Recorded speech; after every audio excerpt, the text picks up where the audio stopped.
Hello everyone, welcome to Thambi's Cooking Vlogs. நம்ம channel இப்போ நீங்கள் ஃபஸ்ட் டைம் பார்க்குறீங்க அப்போ நம்ம சேனலை மறக்காமல் சப்ஸ்கிரைப் பண்ணிடுங்க அண்ட் பக்கத்தில் பெல் ஐக்கனை கிளிக் பண்ணிவிடுங்க. இன்றைக்கி நான் பார்க்க போகிற வீடியோ பூரணம் வச்சு கொழுக்கட்டை எப்படி பண்ணுறதுன்னு வாங்க பார்க்கலாம். இன்றைக்கி நான் கொழுக்கட்டை பண்ணுறதுக்கு 1 கப் கொழுக்கட்டை மாவு எடுத்திருக்கேன். அப்புறம் 1 கப் அளவுக்கு துருவின தேங்காய் எடுத்திருக்கேன். நீங்கள் எந்த கப்பில் தேங்காய் எடுத்துருக்கீங்களோ அதே கப் அளவுக்கு 3/4 கப் அளவுக்கு வெள்ளைக்கட்டி எடுத்துக்கோங்க. இனிப்பு கரெக்டாக இருக்கும். தேவையான உப்பு, வாசனைக்காக ஏலக்காய். இப்போ நம்ம கொழுக்கட்டை எப்படி பண்ணுறதுன்னு பார்க்கலாம். கொழுக்கட்டை மாவு இப்போ செய்கிறதுக்கு ஃபஸ்ட் நம்ம தண்ணியை சூடு பண்ணிக்கலாம். இப்போ தண்ணி சூடு பண்ண வச்சுருக்கேன். நல்லா கொதிச்சதுக்கப்புறம் நம்ம எடுத்துக்கலாம். இப்போ தண்ணி நல்லா கொதி வந்துருச்சு. இந்த சமயத்தில் நம்ம ஸ்டவ் ஆஃப் பண்ணிவிட்டு தண்ணி எடுத்து மாவில் சேர்த்து பிசைய ஆரம்பிச்சிடலாம். மாவு எடுத்து அதோட தேவையான உப்பு போட்டுக்கோங்க. ரொம்ப வேணால் லைட்டாக போட்டுக்கோங்க. அதுக்கப்புறம் அதில் கொஞ்சம் கொஞ்சமாக சுடு தண்ணியை ஊற்றிக்கோங்க.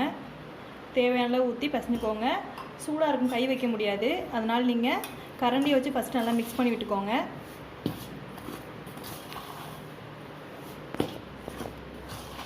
தேவையான அளவுக்கு தண்ணி பார்த்து ஊற்றிக்கோங்க. ரொம்ப அதிகமாக போயிடக்கூடாது.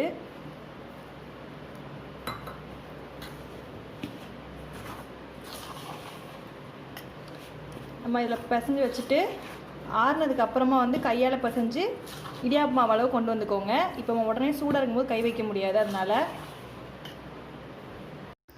இப்போ எல்லா பக்கம் படுற மாதிரி எல்லாம் மிக்ஸ் பண்ணியாச்சு. இப்போ இதை ஆறட்டும். நம்ம அதை தனியாக மூடி போட்டு மூடி வச்சிடலாம். நம்ம இதை ஆறக்குள்ளே கொழுக்கட்டையில் வைக்க போகிற தேங்காய் பூரணம் ரெடி பண்ணிடலாம். அதுக்கு ஃபஸ்ட் பாத்திரத்தை வச்சுட்டு பாத்திரம் காஞ்சதுக்கப்புறம் 2 ஸ்பூன் நெய் சேர்த்துக்கோங்க. நெய் நல்லா காஞ்சதுக்கப்புறம் துருவின தேங்காய் எடுத்துக்கோங்க. நெய்யோட தேங்காய் சேர்த்து வதக்கும் போது வாசனை சூப்பராக இருக்கும். நெய் இல்லாமல் நீங்கள் எண்ணெய் கூட யூஸ் பண்ணிக்கலாம். நல்லா அது வதங்கட்டும். நல்லா ப்ரௌனிஷ் ஆகிட்டு வரட்டும்.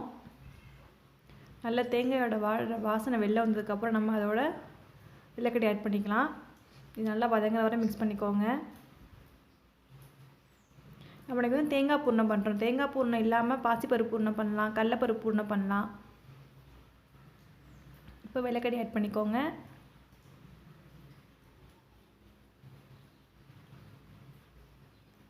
வெள்ளத்தை நல்லா மிக்ஸ் பண்ணிக்கோங்க. நல்லா கரைஞ்சி தேங்காயோட நல்லா மிக்ஸ் ஆகிட்டு அது ரெண்டோட வாசனை சூப்பராக இருக்கும். சாப்பிட்றதுக்கு நல்லா டேஸ்ட்டாக இருக்கும். வெல்லம் போடுறதுக்கப்புறம் நல்லா மிக்ஸ் பண்ணிகிட்டே இருங்க. ஏன்னா அடிப்பிடிக்க ஆரம்பிச்சிடும். அதுக்காக இப்போ நம்ம தட்டி வச்சுருக்க ஏலக்காயை போட்டுக்கலாம். அது வாசனைக்காக தான். நல்லா மிக்ஸ் பண்ணிக்கோங்க. வெள்ளம் நல்லா கரைஞ்சிருச்சு ஓரளவுக்கு. நீங்கள் இது ரொம்ப ட்ரையாக விட்டீங்க அப்படின்னா நம்மளுக்கு பூர்ணம் பிடிக்க வராது. உதிரி ஆகிடும். ஸோ நம்ம கரெக்டான பக்குவத்தில் எடுத்துடலாம். நமக்கு பூர்ணம் சூப்பராக ரெடி ஆகிட்டு இருக்குது. இப்போ நம்ம இது ஒரு பிளேட்டுக்கு தனியாக மாற்றி வச்சிடலாம். இந்த பாத்திரம் இருந்தால் போதும். அப்படி தொட்டு பார்க்கும்போது கையில் ஒட்டாமல் இருந்தால் போதும். நீங்கள் இதை விட ட்ரை ஆச்சு அப்படின்னா அது ரொம்ப கெட்டிப்பட்டுரும். அப்புறம் உதிரியாக போயிடும். நமக்கு பூர்ணம் பிடிக்க வராது. இப்போ நம்மளுக்கு மாவு நல்லா ஆறிடுக்கும். ஸோ இப்போ நம்ம கையை வச்சு பிசைஞ்சிடலாம். ஆறிடுச்சு. இப்போ நம்ம கையை வச்சு நல்லா இடியாப்பு மாவு அளவுக்கு பிசைஞ்சுக்குவோம். மாவு நல்லா பிசைஞ்சு நல்லா சாஃப்டாக இருக்குது. இப்போ எப்படி கொழுக்கட்டை பண்ணுறதுன்னு பார்த்துடலாம். கொஞ்சமாக மாவு எடுத்துக்கோங்க. இன்றைக்கி நம்ம கொழுக்கட்டை அச்சில் தான் கொழுக்கட்டை பண்ண போகிறோம். அதுக்கு நம்ம கொழுக்கட்டை அச்சில் எப்படி பண்ணுறதுன்னு பார்க்கலாம். இந்த அச்சில் தான் நான் பண்ண போகிறேன். ஃபஸ்ட்டு அதை ஓப்பன் பண்ணிக்கோங்க. இது லைட்டாக ஆயில் அப்ளை பண்ணிக்கோங்க. எண்ணெய் ஒரு கொழுக்கட்டை ஒட்டாமல் இருக்கிறதுக்கு.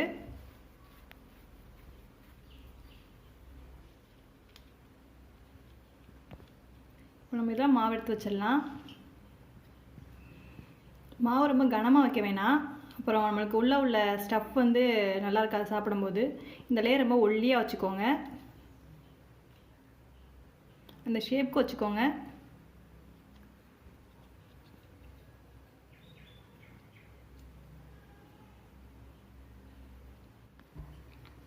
இந்த மாதிரி எந்த ஒரு கேப்பும் இல்லாமல் ஈவனாக எல்லாத்துலேயும் அப்ளை பண்ணிக்கோங்க. அப்ளை பண்ணிட்டு மூடிக்கோங்க. இப்போ நம்ம இதுக்குள்ளே பூர்ணத்தை வச்சிடலாம். ஒரு ஸ்பூனை வச்சு உள்ளே வச்சுக்கோங்க.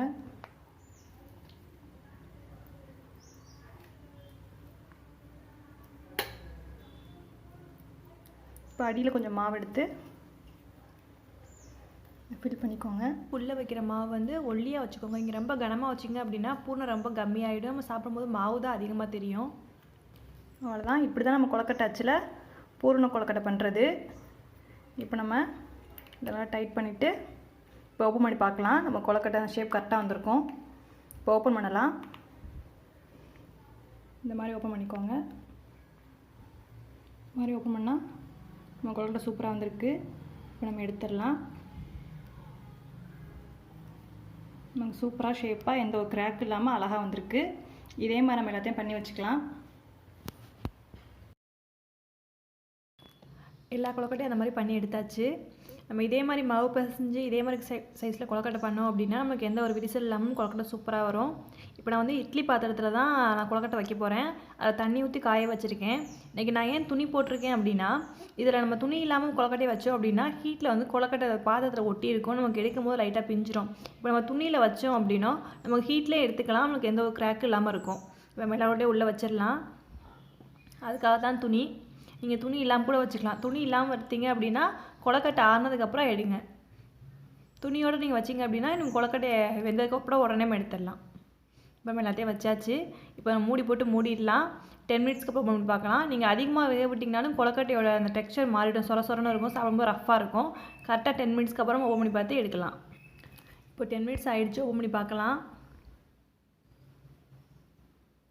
கொழுக்கட்டை சூப்பராக வந்திருக்கு. உள்ள பூர்ணம் நல்லா கண்ணாடி மாதிரி வெளில தெரியற அளவுக்கு சூப்பராக வந்திருக்கு. இப்போ நம்ம இதை ஒரு பிளேட்டுக்கு மாற்றிக்கலாம். இப்போ நம்ம கொழுக்கட்டை சூப்பராக ரெடி ஆகிடுச்சு.